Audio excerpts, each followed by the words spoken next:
नमस्कार, आप देख रहे हैं वाडला एक्सप्रेस। मैं हूं दीपक बौद्ध। आपको बता दें, मध्य प्रदेश, छत्तीसगढ़ और राजस्थान के चुनाव के बाद लगातार अटकलें तेज चल रही हैं। चाहे मध्य प्रदेश हो, छत्तीसगढ़ हो या राजस्थान हो, इन पर लगातार बात चल रही है कि यहाँ पर कोई चेंज होगा, यहाँ पर कोई बदलाव होगा, बदलाव होगा, बदलाव होगा। लगातार ये बातें सभी चल रही हैं कि चुनाव के बाद लगातार अक्सर बहुजन समाज पार्टी में बदलाव देखने के लिए मिलते रहते हैं। तो कहीं ना कहीं लोगों का सोचना है कि इस बार भी कोई बदलाव होगा। अगर आपने चैनल को सब्सक्राइब नहीं किया तो चैनल को सब्सक्राइब करो, पेज को करो फॉलो और लगातार बने रहें हमारे साथ।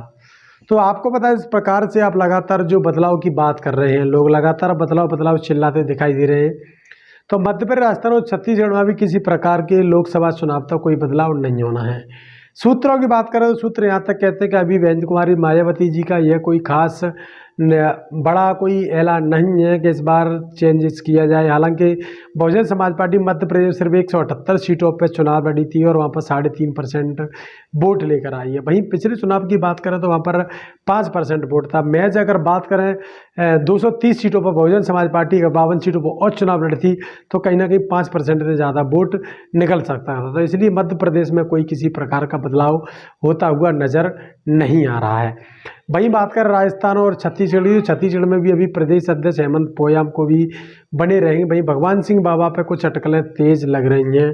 वहीं खुलकर नहीं कहा जा सकता कि इस चुनाव के बाद भगवान सिंह बाबा चुनाव मैदान में रहेंगे या नहीं रहेंगे। सूत्रों की बात करें तो यहाँ तक का कहना यह है कि लोकसभा चुनाव इन्हीं प्रदेश अध्यक्षों के हाथों कराया जा सकता है। वहीं बात करें 2023 और 24 और इन चुनावों के बाद जो लोकसभा के चुनाव हैं, उसमें उत्तर प्रदेश की बात करें, मध्य प्रदेश की बात करें, राजस्थान की बात करें, छत्तीसगढ़ की बात करें या कई जो प्रदेश हैं उनकी बात करें, तो वहीं बात करें तो इन बातों में सभी प्रकार के जो एजेंडे लगाए जा रहे हैं, बहुजन समाज पार्टी कहीं ना कहीं गठबंधन ढूंढती हुई नजर आ रही है।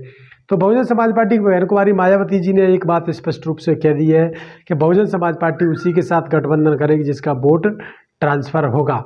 बहुजन समाज पार्टी ने अभी तक जितने भी एनालिसिस किए हैं, जितने भी उन्होंने प्रयास किए हैं, बहुजन समाज पार्टी ने जिस प्रकार से उन्होंने लगातार प्रयास किए हैं कि जिस प्रकार से जो बहुजन समाज पार्टी को वोट ट्रांसफ़र होगा, लेकिन बहुजन समाज पार्टी का जो कैडर वोट है वो कहीं ना कहीं ट्रांसफ़र हो जाता है, लेकिन जो अन्य वोट है वो बहुजन समाज पार्टी को ट्रांसफ़र होता हुआ नज़र नहीं आता। इसलिए बहुजन समाज पार्टी कहीं भी गठबंधन करने के लिए तैयार नहीं होगी, क्योंकि बहुजन समाज पार्टी को इस बार ऐसे साथी की तलाश है जो बहुजन समाज पार्टी का वोट ट्रांसफ़र कर सके। समाजवादी पार्टी का वोट ट्रांसफ़र नहीं हुआ, गोंडवाना का पार्टी का नहीं हुआ, इनेलो की बात करें, इनेलो का भी वोट कोई खास ट्रांसफ़र नहीं हुआ। वहीं बात करें अन्य तमाम ऐसे दल हैं जिनसे बहुजन समाज पार्टी ने गठबंधन किया था, जो कि सेम विचारधारा वाले दल बताए जाते हैं। बहुजन समाज पार्टी की राष्ट्रीय अध्यक्ष वीरेंद्र कुमारी मायावती जी का यह मानना है कि 2024 में हम उन्हीं के साथ जाएंगे जो लोग अपना वोट ट्रांसफ़र करवाने में सक्षम होंगे या जिनका समाज अनुसूचित जाति का जो खासकर वोटर, जो बहुजन वोटर है, उसके साथ कहीं ना कहीं कंप्रोमाइज़ कर पाए और किसी भी स्थिति में बसपा को वोट डालने में काम करें। 2024 का चुनाव लगातार बड़ा चुनाव देखा जा रहा है। लोकसभा चुनाव में बसपा के लिए बहुत बड़ी बात है कि पिछले चुनाव में 10 सीटें थी और इस बार बहुजन समाज पार्टी को हर हाल में 30 से 40-50 सीटों पर पहुंचना होगा। तो ही बसपा का बैंक बोर्ड जो है कि राष्ट्रीय जो मान्यता है उस मान्यता को बचाने के लिए 50 सीटों तक बहुजन समाज पार्टी को जीतना होगा, चाहे वो उत्तर प्रदेश हो, मध्य प्रदेश हो, राजस्थान हो, छत्तीसगढ़ हो, चाहे बिहार हो। हिंदी भाषी जो राज्य हैं उनमें बहुजन समाज पार्टी 50 सीटें जीतने का प्रयास करेगी।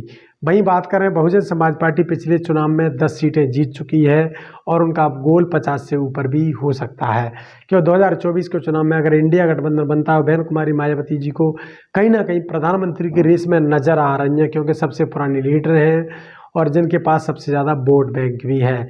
इसीलिए बहुजन समाज पार्टी की राष्ट्रीय अध्यक्ष वीरेंद्र कुमारी मायावती जी इस बार प्रधानमंत्री की प्रबल दावेदार मानी जा रही हैं। अगर बात करें उत्तर प्रदेश की, तो उत्तर प्रदेश में तो जहाँ तक का कहना है कि बहुजन समाज पार्टी की राष्ट्रीय अध्यक्ष वीरेंद्र कुमारी मायावती जी जो भतीजे, उन्होंने अभी हाल ही में उत्तराधिकारी घोषित किया है, आकाश आनंद। उनको बताया जा रहा है कि उत्तर प्रदेश के बिजनों से चुनाव लड़ सकते हैं। लेकिन अगर बात करें खबरों की, तो खबरों का खंडन ये है कि ये सभी बातें भ्रामक हैं और ये इन बातों में किसी प्रकार का कोई तथ्य दिखाई नहीं दे रहा है। वहीं बात करें सतीश चंद्र मिश्रा, जहाँ कानपुर से चुनाव लड़ने की बात कर रहे हैं, कानपुर शहर से वो चुनाव लड़ेंगे या देहात से चुनाव लड़ेंगे, तो कहीं ना कहीं ये बात भी कोई खास मजबूती के साथ पेपर वालों ने पेश नहीं की है।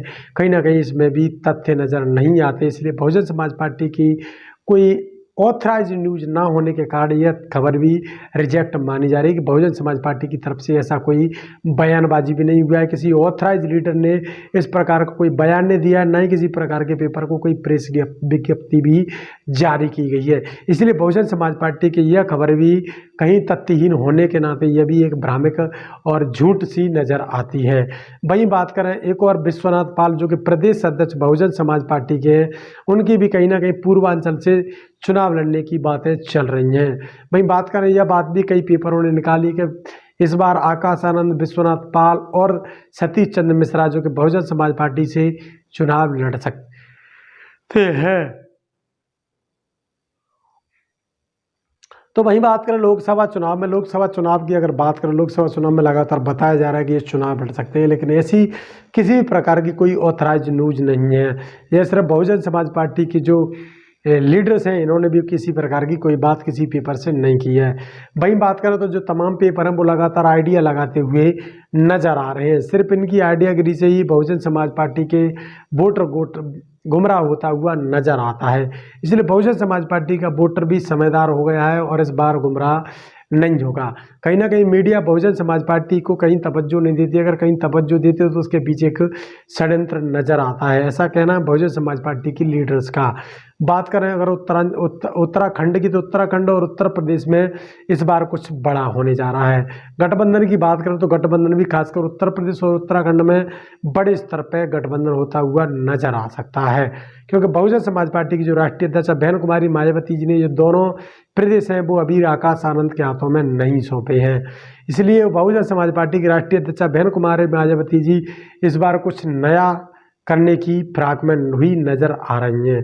वही बात करें अन्य राज्यों की, अन्य राज्यों में जब बहुजन समाज पार्टी पंजाब, हरियाणा, मध्य प्रदेश, छत्तीसगढ़, राजस्थान, बिहार, झारखंड, इन राज्यों से भी कहीं ना कहीं बहुजन समाज पार्टी का वोट अच्छा खासा नजर आता है। इसलिए बहुजन समाज पार्टी यहाँ पर भी अपना विकल्प ढूंढने में प्रयास करती रहेगी। बताएं तो उत्तर प्रदेश में भी के बाद अगर बात करें तो पंजाब में और मध्य प्रदेश में 2-2, 3-3 सांसद एक साथ उनके बसपा के जीते हुए हैं। तो बसपा कहीं ना कहीं इस बार प्रयास करती हुई नजर आएगी कि वो इस बार अपनी पुरानी जो कड़ी है साहब कांशीराम के ज़माने की, वो कहीं ना कहीं उससे जूझती हुई नज़र आ रही है। लेकिन उसमें अगर कहीं ना कहीं बदलाव किया गया, आकाश आनंद अगर यूथ लीडर इस बार साहब कांशीराम के पद चिन्हों पर चलते हुए नजर आते हैं, तो कहीं ना कहीं बसपा एक मजबूत कड़ी में नजर आ सकती है। जिस प्रकार से आकाश आनंद को विरोधी लोग लगातार कोस रहे कि आकाश आनंद को कोई खास मुहावरा राजनीति का नहीं है, या इनको आइडिया नहीं है, या फिर उनको एक्सपीरियंस नज़र नहीं है, इसलिए लगातार बात सामने आ रही है कि बहुजन समाज पार्टी की तरफ से आकाश आनंद चुनाव लड़ सकते हैं। तो नहीं, ये बात सच नहीं।